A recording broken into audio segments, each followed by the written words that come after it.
My parents abandoned me for years, but when my sister's divorce left them broke, they demanded I pay. So I made a move that shocked them all. I'm the middle child, caught between an older brother who was 6 years my senior and a younger sister who's 10 years my junior. My parents are now in their late 60s and early 70s. Looking back, my position in the family has always been shaky. From a young age, I got the vibe from my mom that my arrival was somewhat of a surprise. Not the good kind. More like the oops kind. She never outright said she regretted having me, but her hints weren't subtle. She'd drop comments about how I was unplanned and how my coming into the world made things tougher for them. Imagine hearing that as a kid. It's not exactly a self-esteem booster, right? You start to wonder if maybe life would be easier for everyone if you weren't around. Then there was my older brother, my hero. He was big, strong, and radiated confidence. He stood up for me against bullies, sometimes even our own parents, which is as messed up as it sounds. He knew how to handle them and shield me from their often harsh criticism. He was also incredibly handsome and popular, excelling in sports throughout high school and college. He had this charm that drew people in, and some even said he looked like a very young Marlon Brando. To me, he was the definition of what a man should be. Everything our dad, unfortunately, was not. Our dad could be tough, petty, and manipulative at times, which distorted my view of what fatherhood was supposed to be like. My brother, though, showed me kindness and taught me how to stand up for myself. He was protective but also made sure I knew how to protect myself, which was invaluable growing up the way we did. As an adult looking back, I can see that my parents were flawed. As a kid, though, you just feel like you're the problem.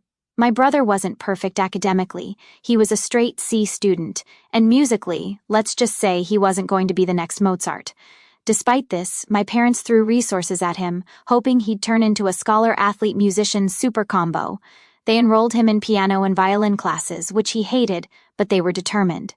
When I showed a genuine interest and aptitude for the piano, my brother was the first to suggest that maybe they should let me take the lessons instead. That suggestion fell on deaf ears. My musical education had to be self-funded when I became an adult. Now, I play part-time at a local bar. It's a passion I've carved out for myself despite my rocky start. Birthdays were another sore spot. Mine were always an afterthought compared to how they celebrated his. My brother noticed this disparity and would use his own money to treat me on my birthdays, making sure I felt special at least for a day. That meant the world to me. When my little sister was born, I was about in the 5th grade, and it was clear I was more of an inconvenience than ever. I was often roped into babysitting duties, which further sidelined me in the family dynamics. They babied her and continued to put my brother on a pedestal while I struggled to find my place.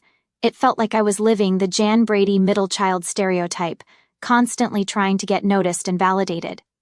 My parents didn't hesitate to pull out all the stops for my brother's college education, covering whatever his athletic scholarship didn't.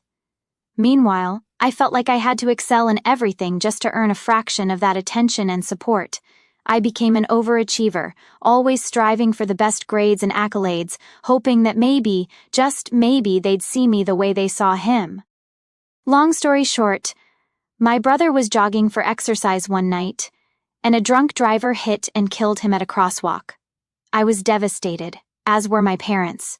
They took out a lot of their frustration and grief on me, never ceasing to insinuate and remind me that I could never replace my brother, that I was inferior to him, and why were they stuck with me? This isn't the adult bitter me recounting things in my favor. This is me, after years of therapy, looking back calmly and rationally. My parents instilled in me the idea that they wished it had been me who died instead of my brother. I was also moderately overweight and short as a teen, which made me feel even worse. It didn't help that my dad always compared me unfavorably to my brother in terms of height and athletic ability. Your brother was 6 feet 3 inches when he was your age. Gee, thanks for the helpful advice, Dad. I'll have a word with my legs and tell them to stop being so short because, as you know, my genes are my fault and not yours. When it came time for me to go to college, I got nothing from my parents. No offer to pay, no offer to help, no praise for my perfect marks, no recognition for the numerous awards I'd gotten in high school for science and engineering. They never attended any of my ceremonies, and only attended my graduation begrudgingly, it seemed. Their only comment was the passive-aggressive observation that I was just a co-salutatorian and not the valedictorian. I had never once in my entire academic career gotten less than an A, outstanding or exemplary for an academic or elective mark from kindergarten to 12th grade. I got perfect marks in college too, so I didn't need their help to pay my way through school. By this time, I was fully aware that they didn't like having me around. I was offered several full-ride scholarships, both in and out of state. When I said I wanted to take a scholarship across the country, my parents just shrugged. No comments like, "Oh, stay near us, we want you near home, we'll miss you." So I thought, effort it, and blew town. I worked at a Rite Aid drugstore to supplement my scholarships. I majored in aerospace and minored in physics. All through college, I made the effort to visit my parents on holidays, but I could tell I was just as meaningless to them as I always was. By the time I started graduate school, also on a full-ride scholarship, I just said adios to all of them and stopped calling. I could see how much I mattered to them, because they never once tried to call me after that, at least until recently. I've been working in aerospace for 17 years now. I make well over $200,000 a year. I own my own house, 2 luxury vehicles, an RV, and a motorcycle. I've been married for nearly 20 years to a beautiful woman, 40 years old, who chose me before I was even close to having these things, and who has her own career in literature. We have a 5-year-old son and a 4-year-old daughter. From my own experience with my parents, I know exactly what not to do with my kids. My sister got married at 19 to a guy I privately thought looked like a loser and a user. My parents spared no expense for her lavish wedding. At the time, I wasn't yet in my current strong financial position, but I was still making a great salary.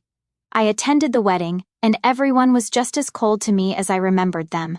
No one congratulated me on the fact that I was now fully grown, had hit my growth spurt at 20, and was over 6 feet tall, now very slender and fit. Oh well.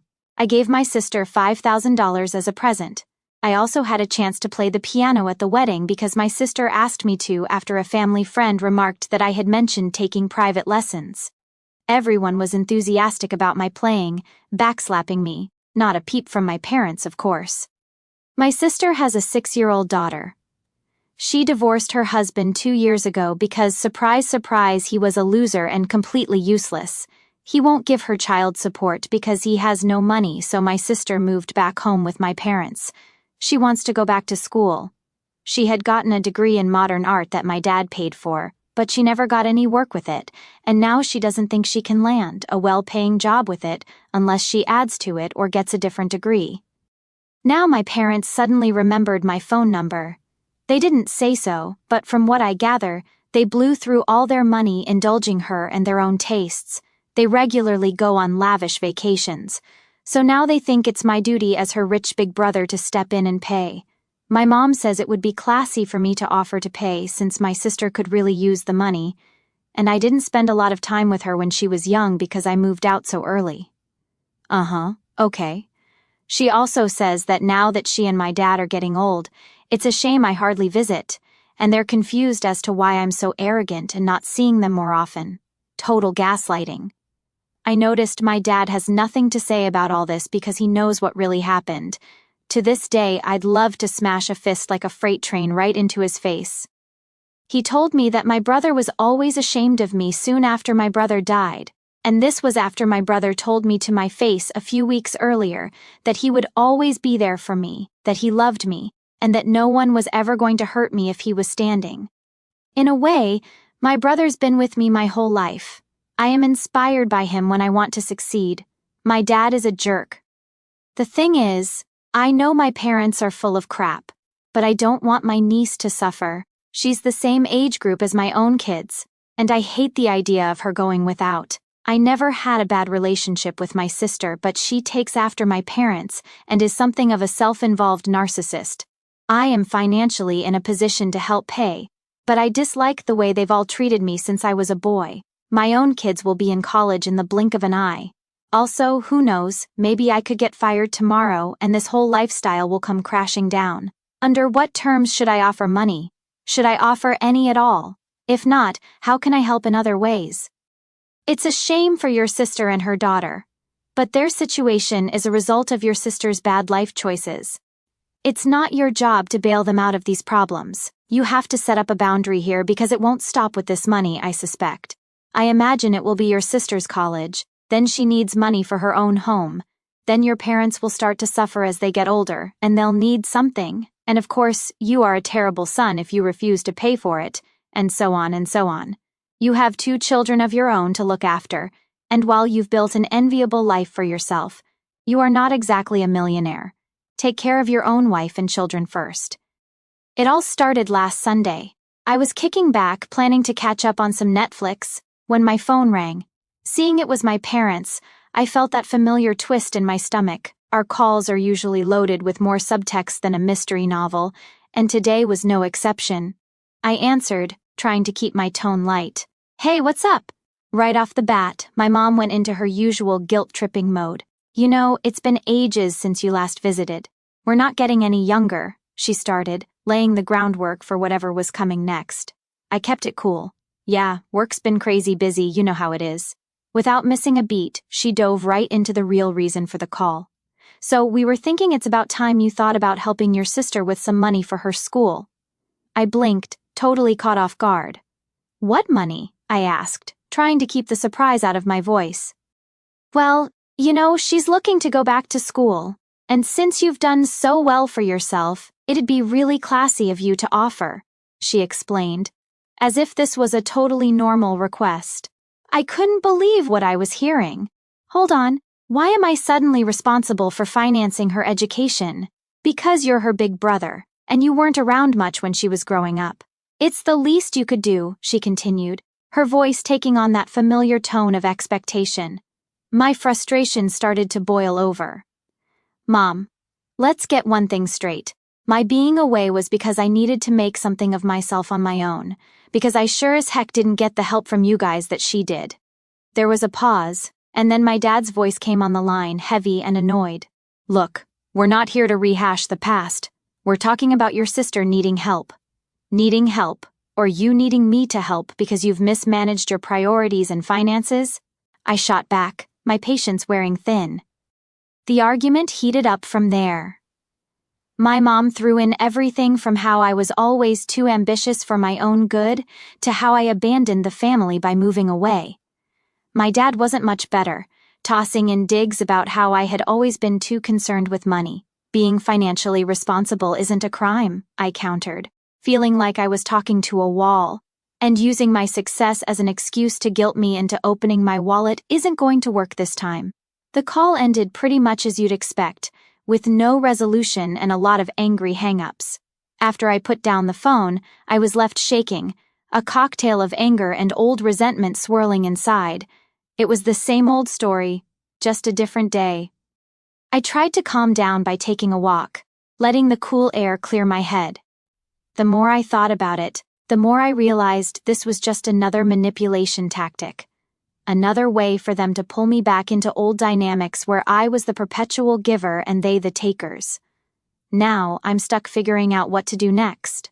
On one hand, I genuinely don't want my niece to suffer or miss out on opportunities because of her parents' or grandparents' issues.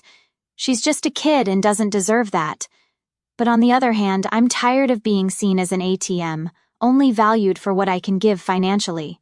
Should I just give the money and keep the peace? Set some strict boundaries about it, or refuse outright and try to help in other ways that don't involve just handing over cash? Maybe there's a way to support my niece directly, bypassing my parents and sister altogether. It's a tough spot to be in, and I'm really torn about the best way to handle it. If anyone out there has been through something similar, or has any pearls of wisdom, I'm all ears.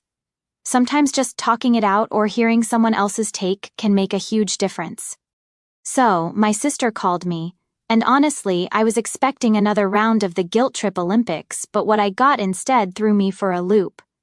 I picked up the phone, bracing myself, and it was my sister sounding different, like more chill and genuine than usual. Hey, I heard about the talk you had with Mom and Dad. I just wanted to say, if you're feeling weird about giving the money, you really don't have to. I don't want to push you into anything.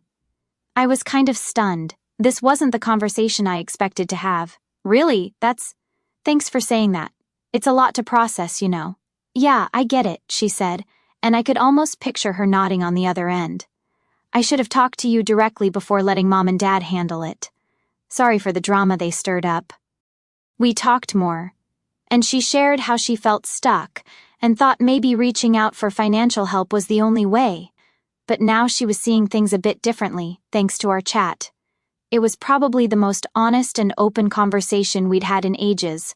Thanks for being understanding. It means a lot, I told her, feeling a weird mix of relief and disbelief. Of course. And hey, maybe we can figure out something else, something that doesn't make you uncomfortable, she suggested. We ended the call on a good note, something I hadn't expected but definitely appreciated. I hung up feeling lighter but also kind of confused about what to do next. Later that night, after the kids were tucked in and the house was quiet, I sat down with my wife to unpack the whole thing. We settled into our comfy couch with some tea, the kind of setup that says it's time for a serious chat.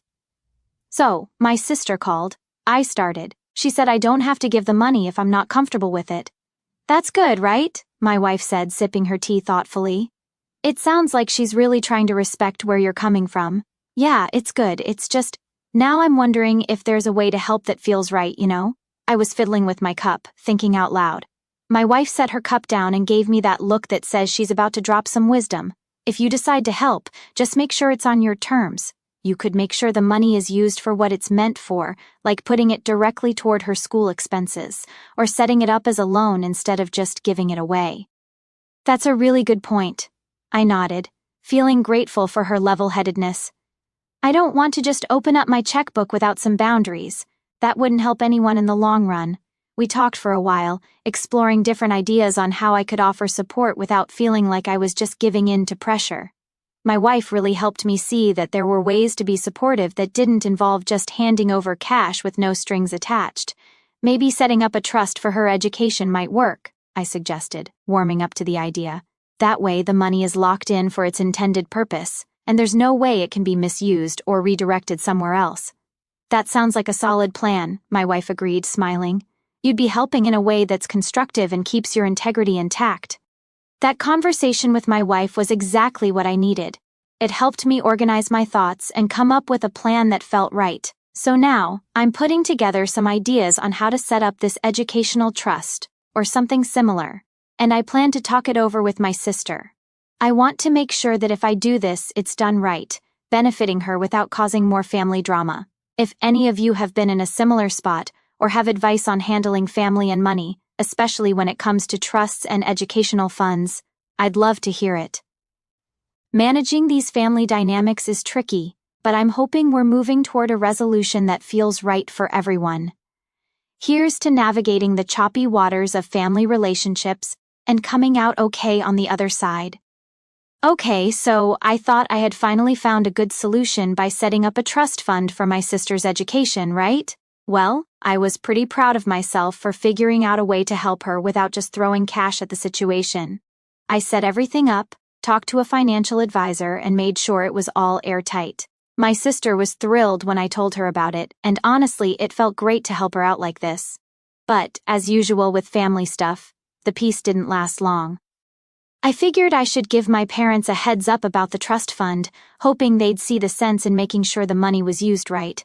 So, I picked up the phone, dialed their number, and braced myself for their reaction. The call started off okay. Hey Mom, Dad, just wanted to let you know I've set up a trust fund for Sis's schooling, I said, trying to keep my tone light and positive. There was a beat of silence, and then my dad's voice came through, sounding confused and a bit annoyed. A trust fund? What for? Why didn't you just give the money to us? I explained, it's a way to make sure the money goes directly to her school expenses. This way, everything is transparent, and we know it's being used for her education. You could almost hear the temperature rise on the other side of the phone. My mom chimed in, her voice tight with frustration. We're her parents. We should be handling that money. You should have given it to us. I couldn't believe what I was hearing. Were they serious? Handling the money? No. This way is better because it ensures the money is used only for her education, nothing else. My dad got really heated then. You're overstepping your bounds thinking you can control everything with your money. We know what's best for her. The argument spiraled from there. Overstepping? I'm trying to do something good here. This isn't about control, it's about responsibility, I shot back, my voice rising despite trying to keep calm. My mom accused me of not trusting them and thinking I'm better than them now that I have money. You think because you have a little money now you can dictate how we do things? That's not your place, she said bitterly. Trust is earned, I responded firmly, and this isn't about me showing off. It's about making sure her education is funded properly without any risk of the money going elsewhere. The conversation ended with them pretty much fuming and me feeling like a mix between a hero and a villain. I hung up, more frustrated than ever, but also sure I'd done the right thing. Later that evening, I went over everything with my wife. We sat in the quiet of our living room, just digesting the day. I told her about the call, about how they reacted, and how it left me feeling. You did the right thing, she reassured me, her voice calm and steady. Setting up that trust was the smart move. It protects your sister and ensures the money is used the way you intended. Your parents, they're reacting out of pride and maybe a bit of envy. We talked a lot about what this meant for us going forward, how to deal with the potential fallout, how to keep communication open with my sister, and how to handle any further conflicts with my parents. Stick to your decision, my wife advised, squeezing my hand. You've set this up with the best intentions. Don't let their reaction make you doubt yourself. So here I am, stuck in the middle of family drama yet again.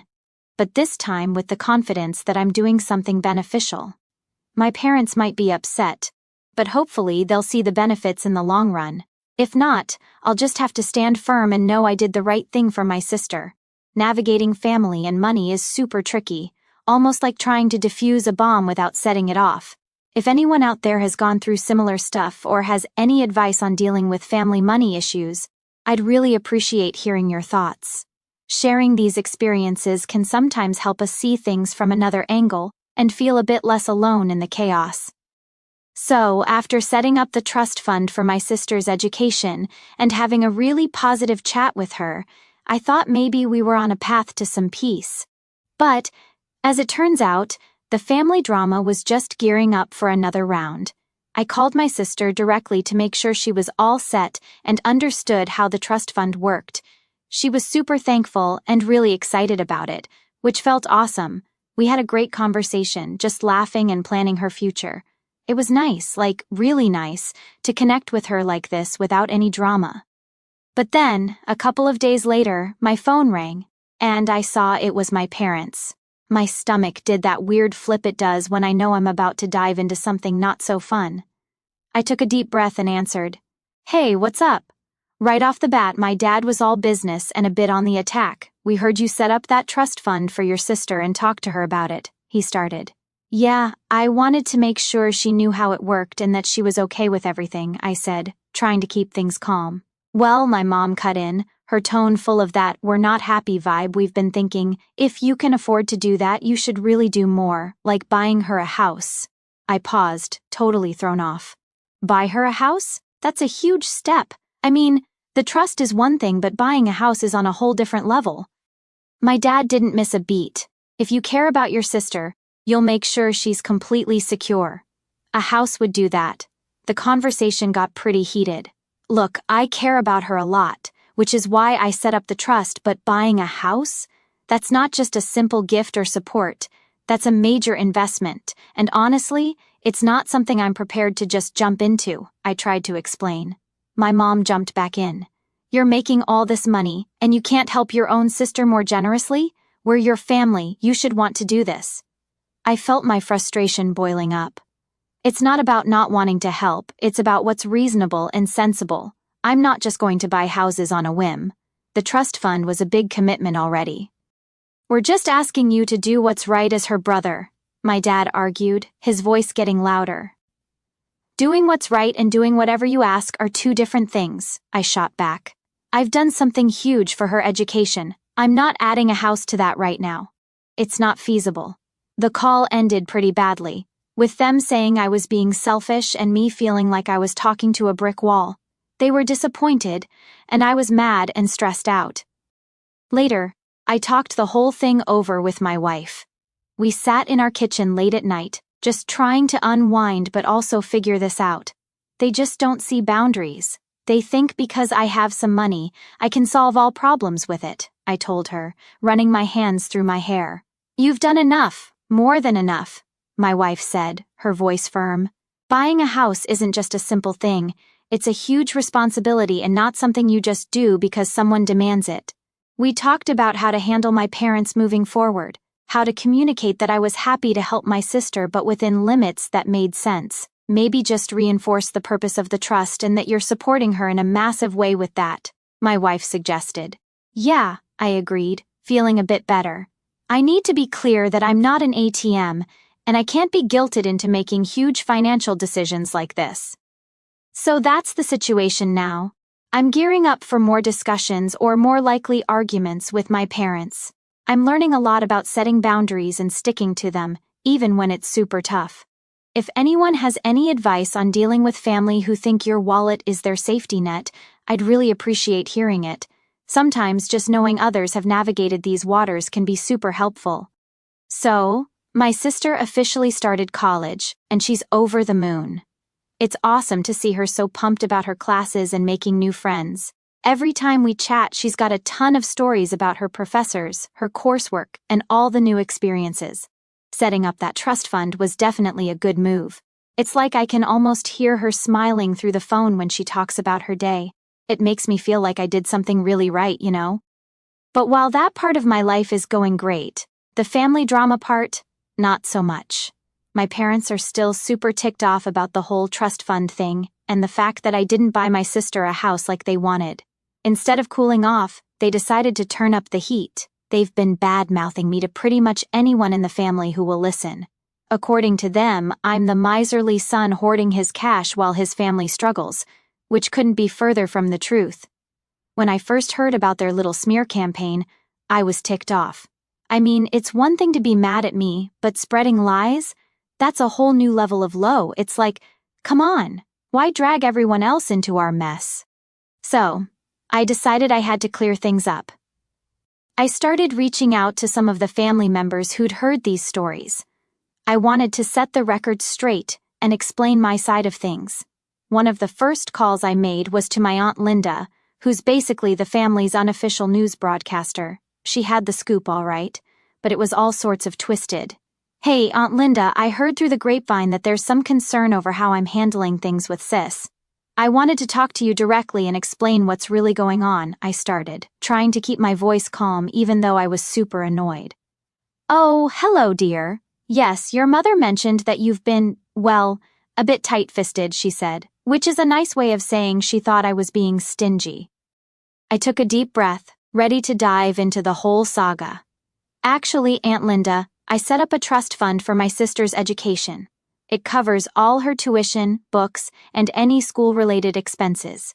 It's completely taken care of, so she can focus on studying without worrying about money. There was a pause on the other end, and I could tell she was processing this new info. A trust fund? Well, I didn't know about that. Your mom just said you refused to help with a house. Yeah, the house thing came up, but I felt ensuring her education was fully funded was more important. Buying a house is huge, and with the trust already set up, it seemed excessive and not the best move right now, I explained further, hoping she'd see the sense in it. Aunt Linda seemed to soften a bit. That does sound generous and sensible. Education is a big deal, and it sounds like you've done a lot. We talked a bit more, and by the end of the call, she seemed to understand my perspective a lot better. She even promised to let others know the real story, which was a relief. Despite clearing up some of the confusion, this whole thing made me realize visiting my parents anytime soon was off the table. They've shown they're not above bending the truth to try and guilt me into doing what they want, and I don't need that kind of drama. Later, I sat down with my wife to talk about all this. We were in our living room, just winding down for the day, and I told her everything. You need to protect your peace, she said, always knowing just what to say. If that means keeping some distance for now, then that's what you need to do. So that's the plan. I'm keeping my distance, sticking to my guns, and focusing on the positive changes, like my sister loving college. It's tough navigating family drama, especially when it feels like you're doing it alone. But I'm learning that sometimes you just have to stand firm and do what you believe is right, even if not everyone gets it. If anyone out there has dealt with similar family money issues or has any tips on how to handle family members who turn every conversation into a guilt trip, I'd really appreciate hearing from you. It's comforting to know others have walked this path and come out the other side.